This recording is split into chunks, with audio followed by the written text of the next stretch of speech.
Hi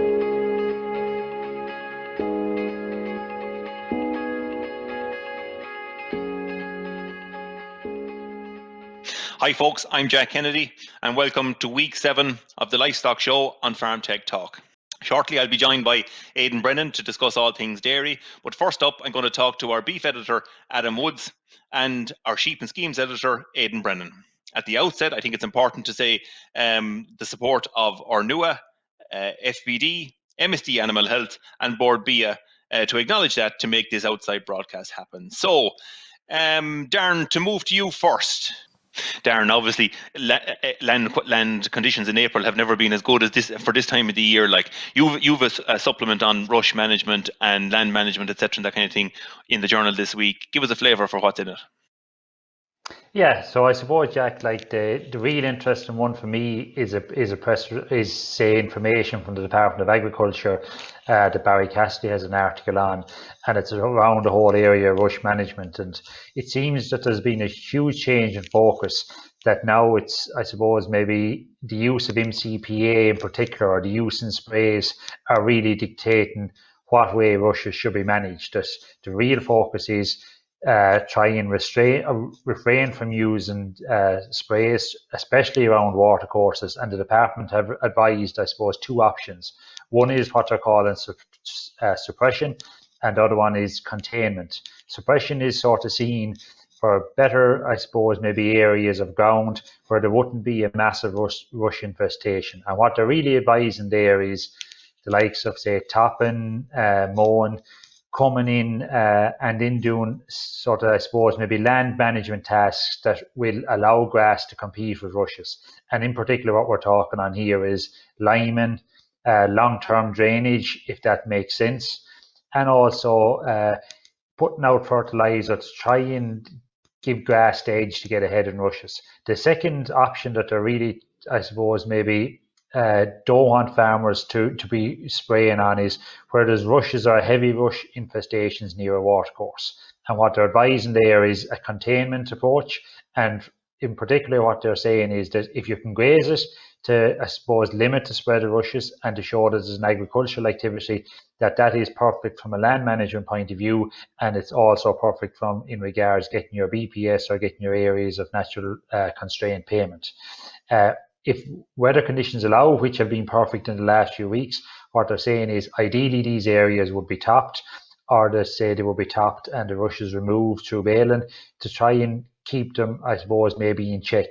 But they're really focusing on that there's no need to be spraying them. Now, the last few weeks have been ideal for spraying as well, and they're not totally against the use of spray, but more strategic use and to make sure that sprays are handled correctly. And that there's no risk to watercourses. Okay, are most lads using a liquor now, Darren, as opposed to the spray job? Like, kind of, or what's the kind of tool of choice, we'll say, in those areas where they're trying to manage their rush job? I suppose there's a combination, Jack. The beauty about the liquor is that you can put in glyphosate in it, and that you're targeting just a rush, and you have greater options. Whereas if you're going with a sprayer, it's more than likely going to be a product with MCPA 240, because you can't, if you use Roundup, you're going to burn everything ahead of you. So it does allow for, I suppose, maybe more options, but the real crux of it, irrespective of if it's a sprayer or if it's a weed liquor, is the timing of treatment. And where rushes are gone to seed, and people will have seen that there in the video, so heavy mature rushes, where they're gone to seed, there's no point spraying or no point coming in with a liquor, because you won't get the same kill on them. In a case like that, come in, mow your rushes, maybe spread some fertilizer to get a bit of growth going. Once you've that real active growth, then if you go with a liquor or with a sprayer, you'll be 10 times better off in getting a kill. No different on, say, weed management. There's also an article in there looking at thistles, docks, nettles, and now is the ideal time, because timing is everything, whether it be rush management, docks, nettles, and I suppose all of these things cost money. You're investing time in them, and you want to get the best optimum result from it. Yeah, you're dead right. Timing is everything. But so that's one of the upsides, we'll say, of having a dry April. We have a query in there this week on hill sheep and the whole management of ticks, we'll say, at this time of the year. And I think our hill sheep farmer seeing ticks a lot earlier because of the dry April this year. Yeah, so I suppose it's we're never going to keep everyone happy, and we've seen Aidan on last week maybe looking for a bit of rain. But one of the downsides is this from the dry weather is that we are seeing a lot earlier tick activity, and that's coming through from vets, from farmers, from pharmaceutical companies that are saying they're selling more product at the moment. And it's not maybe just the fact that ticks are active earlier, it's also that it's been a relatively slow grass growing spring. But the ideal conditions have allowed farmers to put, say, single yaw suckling single lambs back to the hill earlier, and they're probably facing a challenge earlier than normal as well. And we've heard of farmers taking sheep down because there's issues. And like on the tick side of things, you have several different diseases, with the main ones being Lyme disease, tick pyemia, lupin ill. On the cattle side, red water has become a greater problem in the last few years. So I'd say what it'll mean for the farmers this year is that if they are seeing these issues earlier, that they will have to go in with a product quicker to try and get on top of it. Okay, one to look out for, definitely. Yeah, I mean, Darren, it's the end of April. We're probably 2 weeks away from the BPS deadline. How is that whole piece going along? I mean, obviously it's all practically online at this stage. Some farmers doing it themselves, most going through a consultant or a private advisor. Just give us an update on where that's at. Yeah, so as of last Friday, there's 76,000 applications in. And what we've seen in previous years, Jack, is that the last 2 to 3 weeks has really ramped up. And that's when you see, I'd say, about 40 to 50% of your applications coming in. I'd expect that 76,000 by this Friday will be somewhere up around 87, 88,000, maybe even 90,000. So that'll be a long way, I suppose, maybe to get into the target or to get into the annual applications, which are generally around 124 or 125,000 applications.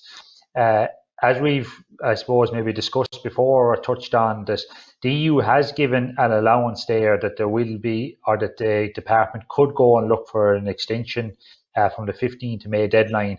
But look at I suppose the downside of this is that if we go for an extension now, it will affect the payment rates later on in the year. We've seen that the EU have also given sanction that we can go with an early payment in October. If the closing date or the deadline is delayed on this side, it'll push out the deadline on the far side. And what the department are rightly saying is that people might be much more caught for money in the back end of the year, given pressure on outputs, prices. So it's to try and, I suppose, maybe have a strong 2 week finish and make sure that all applications are in time. I suppose for farmers there is, and we've got a few queries in the last few weeks on, Ginny, there's a bit of land that I might not have secured yet, or that there might be small changes. There will be an allowance to do amendments from the 15th of May up to the 1st of June. So the message has to be, look, get your application in. If you haven't even 100%, say, maybe finalised on your land details, still make sure your application is in by the 15th, because if it's not in every day that it's late, you're going to lose a percent to your BPS payment. So that has to be the target for the next few weeks. Act early, get in contact with your advisor if you need to, or if you know there's going to be changes, don't leave it to the last minute. Yeah, get it in and amend it, as you say, at a later date. Last question, Darren. In terms of lamb markets, obviously there's a lot more early lambs coming on the market this week, and again, you know, it's an opportunity to get cull out of the way. Like, what's the market like this week in terms of the factories and the market trade? Yeah, unfortunately, Jack, not a good story comparing to what we had even 10 days ago. The prices since last Thursday are down about 40 cents a kilo for the quote. So your quotes now in Kildare Chilling and Irish Country Meats on Thursday morning were €6 for spring lambs and $5.50 for hoggets. So that's a 40 cent and a 50 cent cut respectively. Dawn Ballyhornis and Keepack at League were booked out for the week.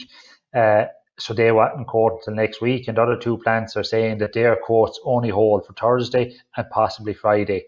The market is just, I suppose, maybe taking a bit of a dip after Easter and Ramadan, and there was high numbers in the system. I suppose from a farmer's point of view now, what you'll be hoping is that hogger throughput will fall off, and it should fall off fairly quickly. The most recent kill was recorded at 52,000, which is a high kill. I suspect that hoggers will tighten fairly significantly this week, and the message for farmers has to be to keep spring lambs moving. If there was ever a year where marketing at the correct weight and at the correct fat cover would pay, it's this year. There's no point holding lambs to heavy weights, giving factories free meat, and that free meat ending up clogging up the system. Right, good job, Darren. A good wrap up in terms of where we are in terms of the markets and the sheep side of things. Darren or Adam, if I was to move to you in terms of Tullamore, last week we talked a good bit about Tullamore Farm and how's it going. What's the update on the kind of the breeding side of things? We did a big breeding special last week. Yeah, Jack, I suppose we started off breeding last Friday night in the cows. We've currently 21 cows bred in the last, we'll say, up on 6-7 days. And the heifers obviously started on the 15th of April. We've 33 of those bred. So heat detecting going really well. We're really happy with that submission rate, we'll say, in the first 2 weeks. And hopefully we'll get high conception rates there. The plan is with the heifers to keep going AI in until next Thursday or Friday. There'll be 3 weeks at that stage. And we might go in with some estimate then, Danny, heifers that we haven't picked up in the last 3 weeks to try and compact those heifers into a fairly tight time. I mean, grass is obviously hugely important at this time of the year. Like, again, tell us what's happening down there in terms of, have you enough of it, too much of it, or what's the kind of lie of the ground? Yeah, I suppose grass is really going to take off now, Jack, in the last couple of days with the rain. We have fertiliser out, so it's in a really good place in terms of getting that growth going. And look at it, May is the month where we win or lose that battle as regards grass management on any beef farm. And Tullamore is no different. Growth up to about 50, demand's running around 40, so we're growing more than we need now.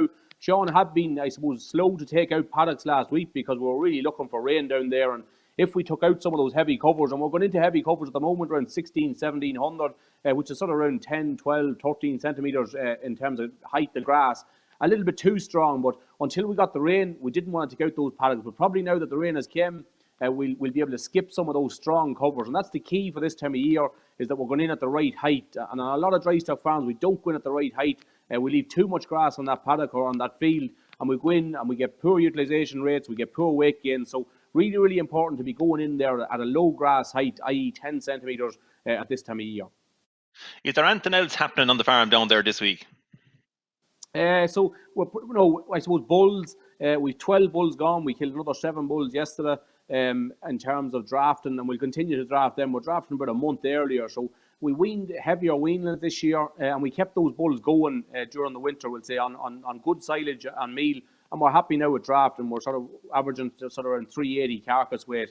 So breeding and grassland management, that's the two big things there at the moment. I know Sean is going to fecal sample some of the lambs to see do we need to go in there with that first dose very, very shortly. But other than that, the focus is on breeding and the focus is on grass.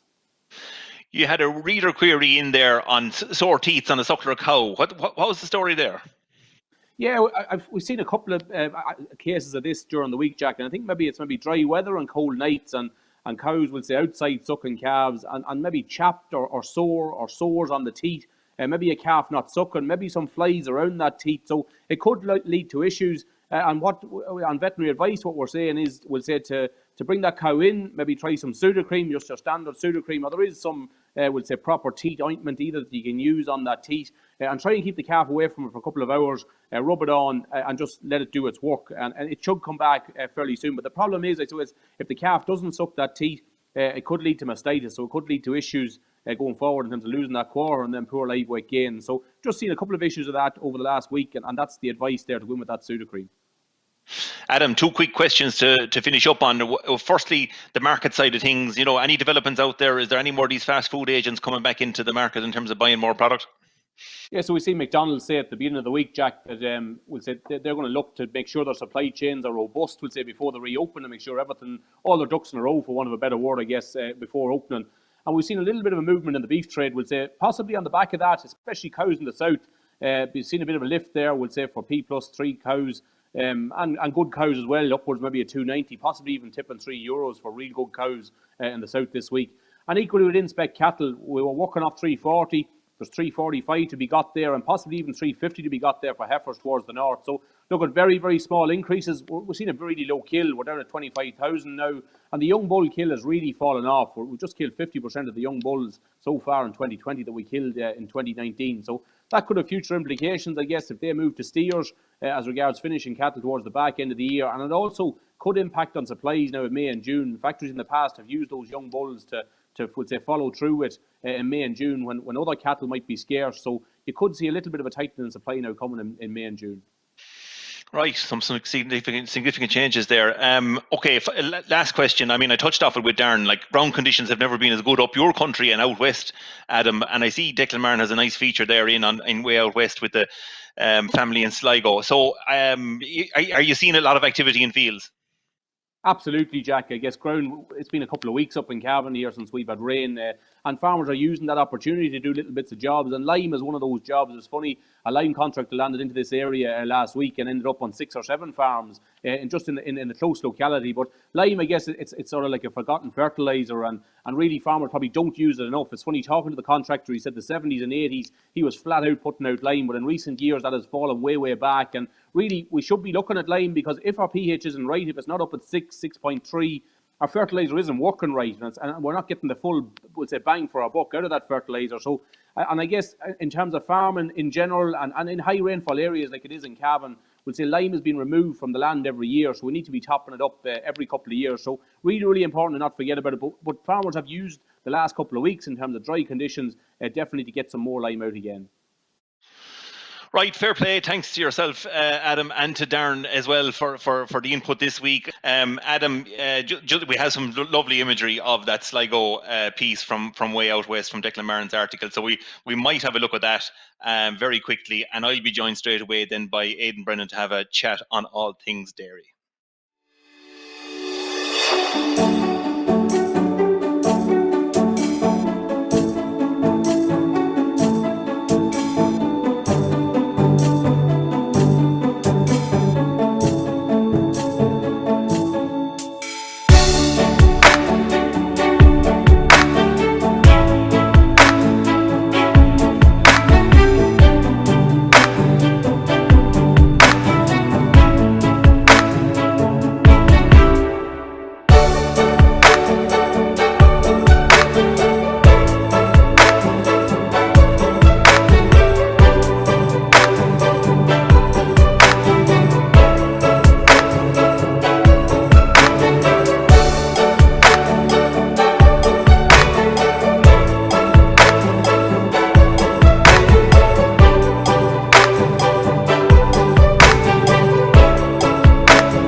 Right, nice to see some imagery from Sligo. I'm joined now by a dairy editor with the journal, Aidan Brennan. Aidan, to discuss, I suppose you did an article this week in terms of cost savings that potentially dairy farmers can make.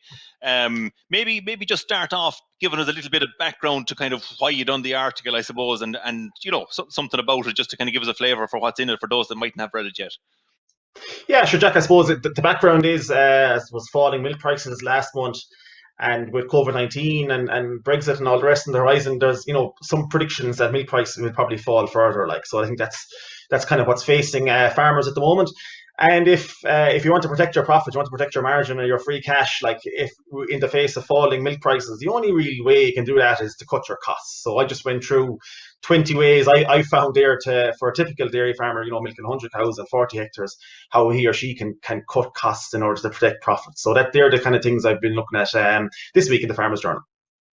Right. I mean, the first thing that some farmers will say to us is that you're pure Mr. Misery, that you're cutting costs all the time, and that you're not looking at the output side of it and trying to make it better, make the pie bigger, we'll say, in that kind of way.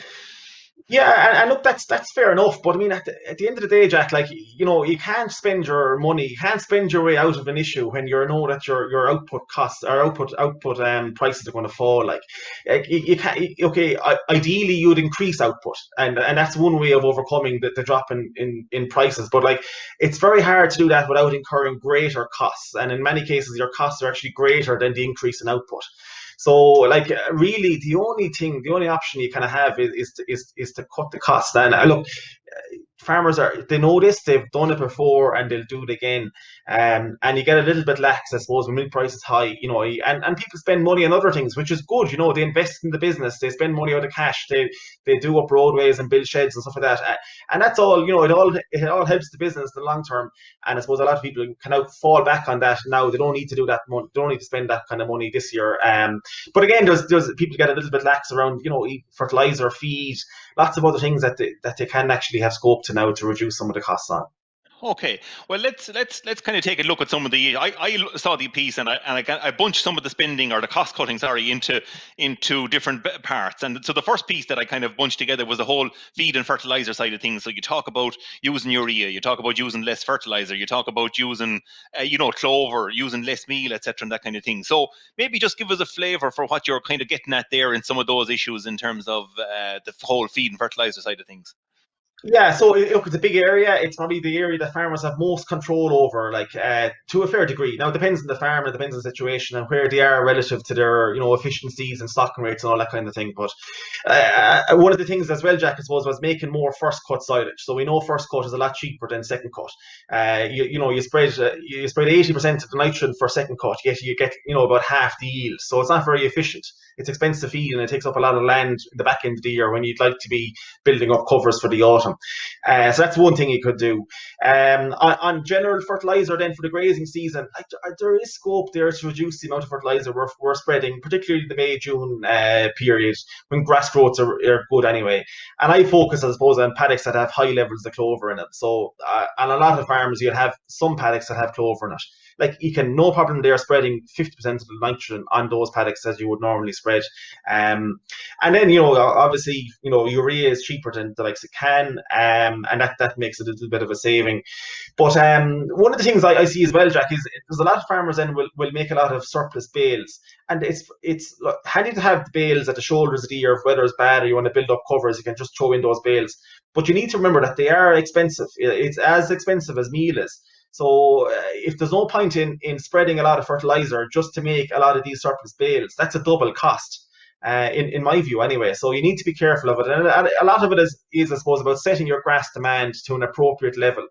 Like 65, 70 kilos a day of a growth rate, of a demand of a growth rate, for me is appropriate, which is in around 4.2, 4.3 cows per hectare of a stocking rate.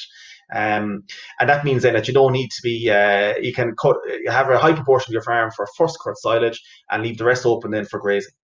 Okay, but I mean, okay, I hear you. But is there a bit of contradiction in terms of you're talking about maximizing first cut silage, so that, as you say, immediately will push up the stocking rate on the grazing area, the area that's left, and then you're saying to cut nitrogen. Like, is there a okay, you're talking about a sweet spot somewhere around kind of 4.2, 4.3, but a lot of farmers will stock heavier, will say, for kind of this May-June period when that kind of the first cut silage area is out of it.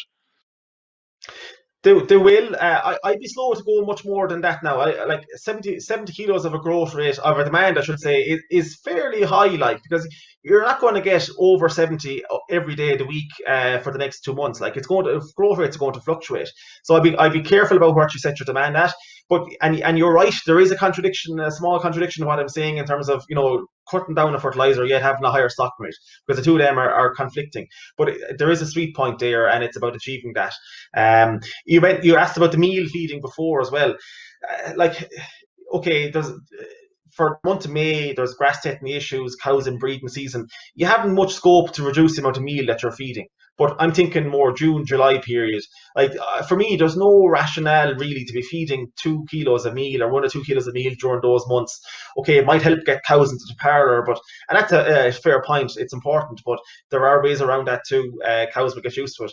But like, if you look at a herd feeding 2 kilos of meal, that's roughly 10% of the cow's diet, so it's very small. But yet it constitutes about 30% of their feed costs. So if you're feeding 16 kilos of grass at 6 cents a kilo for the grass, and 2 kilos of meal at 25 cents a kilo for the meal, it's 30%. It's a big cost that can be cut in terms of the overall feed for the year, and I think it's reflected in the costings there that I have on the page in the Farmers Journal this week. Okay. I mean, again, I was going to come back at you in terms of the other contradiction I feel maybe is the whole piece around the bales, and cutting out surplus bales, because I suppose for the last number of years we've been kind of talking the story about you're using it as a grass management tool instead of topping effectively, and you're making surplus bales. Just to be clear, are you kind of saying are you changing the protocol on that, like, or is that still a part of it, but it's not making too many of them kind of effectively, or surplus too much surplus silage, like?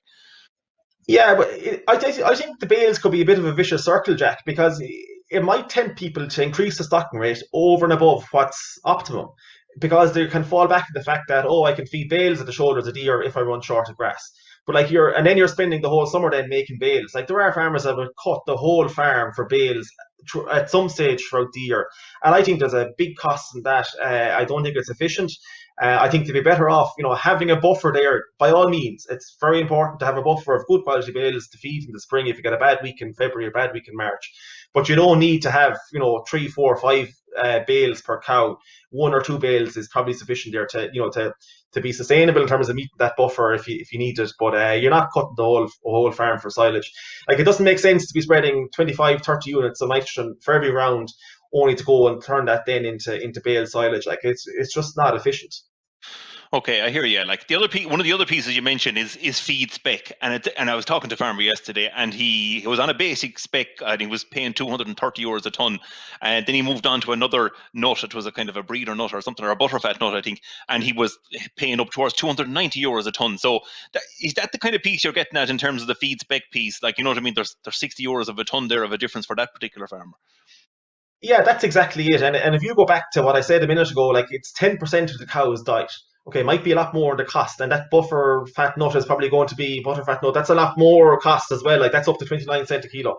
But it's such a small proportion of the diet. Like, the impact it's going to have is relatively, is fairly small compared to the 90%, which is the grass. So if that farmer would focus on the grass quality and making sure that's going into the right covers and good leafy grass, it'll have a far greater effect than any type of special nut or special mixtures in any type of a nut if you're only feeding 1 or 2 kilos of it. Like, so that's the most important thing. Spec then, like, you can go lower again, feeding straight rolled barley. Lots of farmers do that. Nothing wrong with it. It's much cheaper than their €230 nut.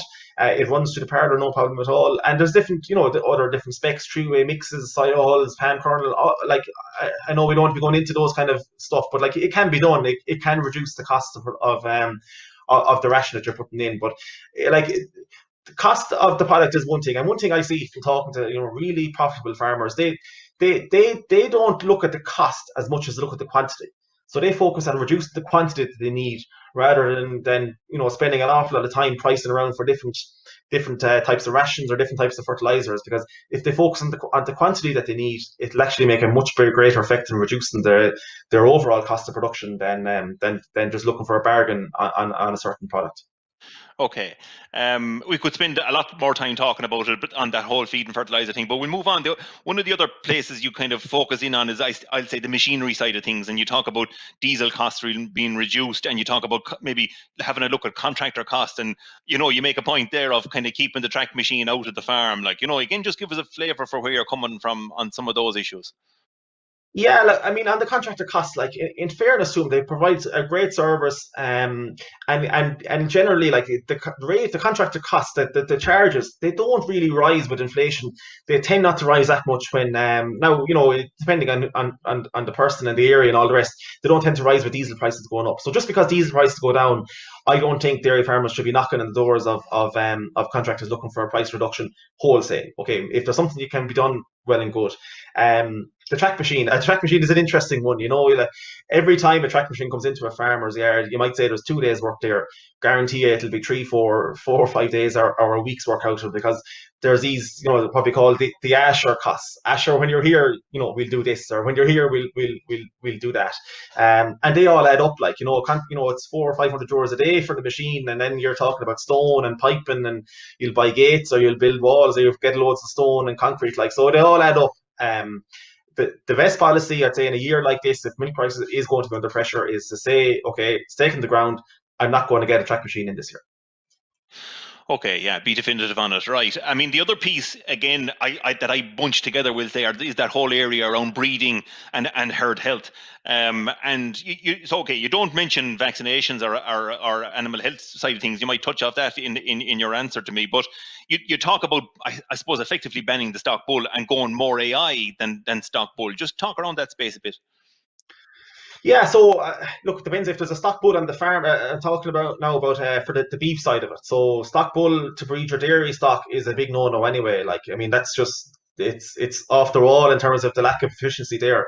But the stock bull to mop up the cows after breeding, look, it's a useful thing because farmers are generally jaded after doing 6 or 8 weeks of AI and then it off the stock bull.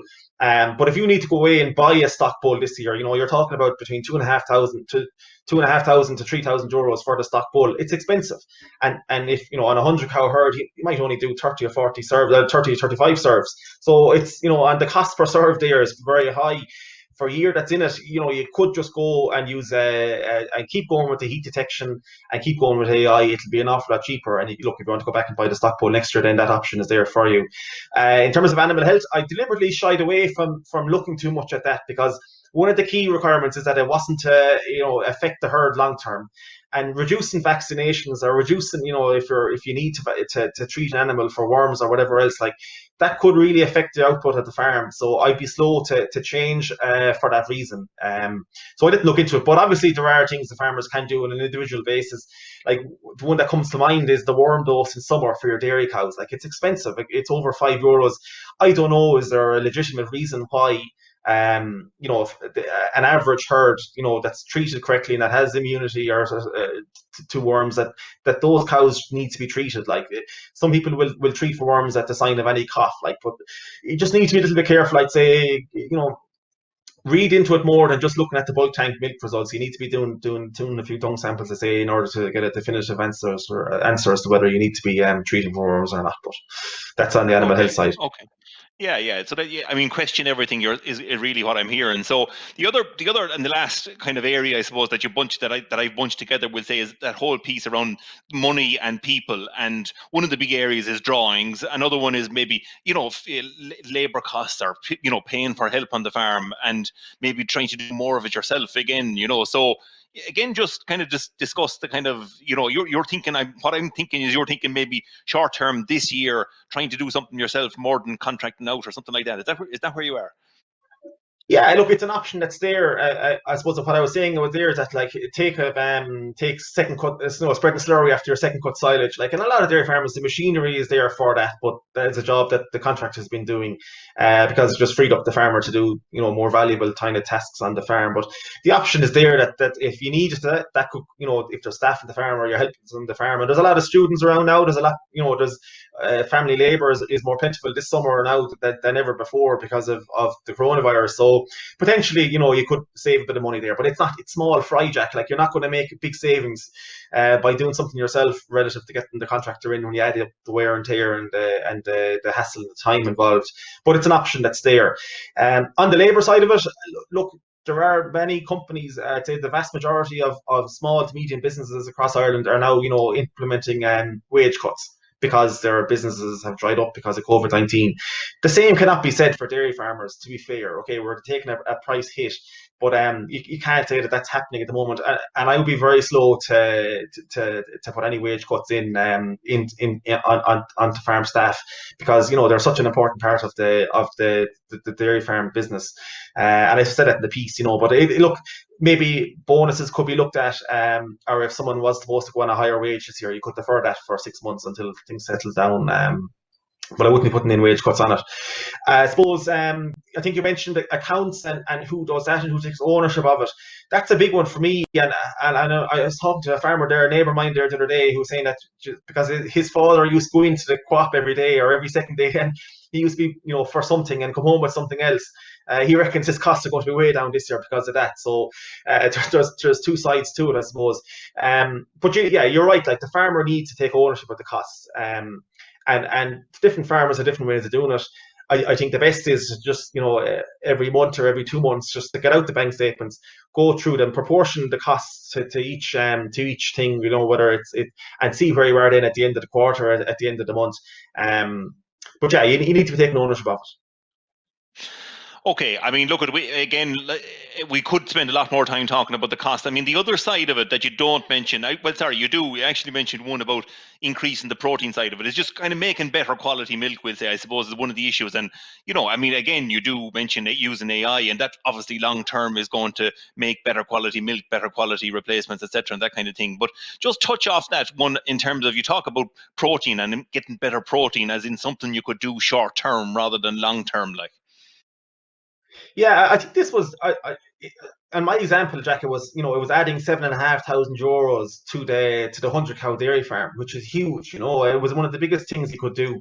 And look, it's not simple. It's not simple to do it. Obviously, there's lots of stuff involved in terms of breeding and all the rest. But I was saying, that's only for a 0.05 increase, so half a decimal increase in terms of protein. It's not huge, and the only way I could see that you could do it is by improving grass quality.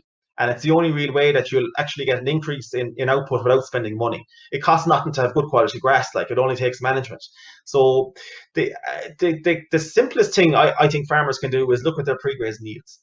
And I see it the whole time. You go out in the farm and you ask him what he's grazing, what kind of covers he or she is grazing, and they'll say, "Oh, I'm going into 14 to 1600." It's the stock answer. But yet, if you went out there with a clippers and took a cutting of it, I guarantee you it's closer to 2000.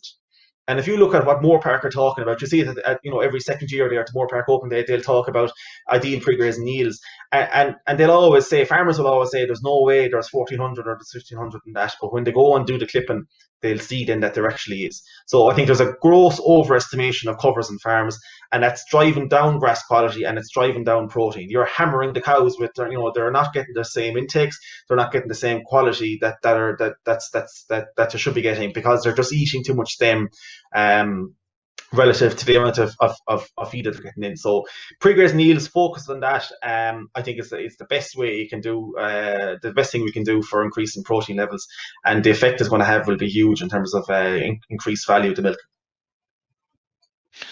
Okay, look, I think we'll leave it at that. I think that, like you say, I think there's something in there for everyone in terms of the article, and not everyone will pick up on every piece that you identify, and it's farm specific, as you say yourself, in terms of what you might pick out of the piece in terms of that might benefit your business. But there's definitely, as you say, an issue in terms of the COVID restrictions that are there, the weather that we've had, milk prices where they are.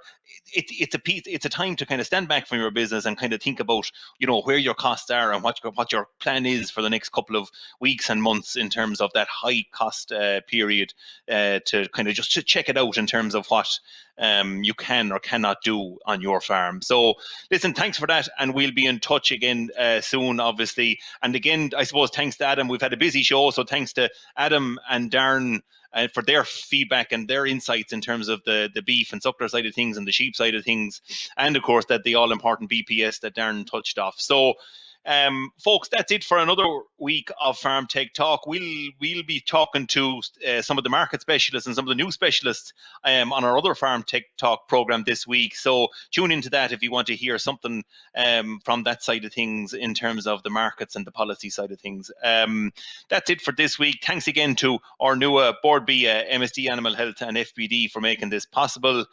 Stay safe and safe farming.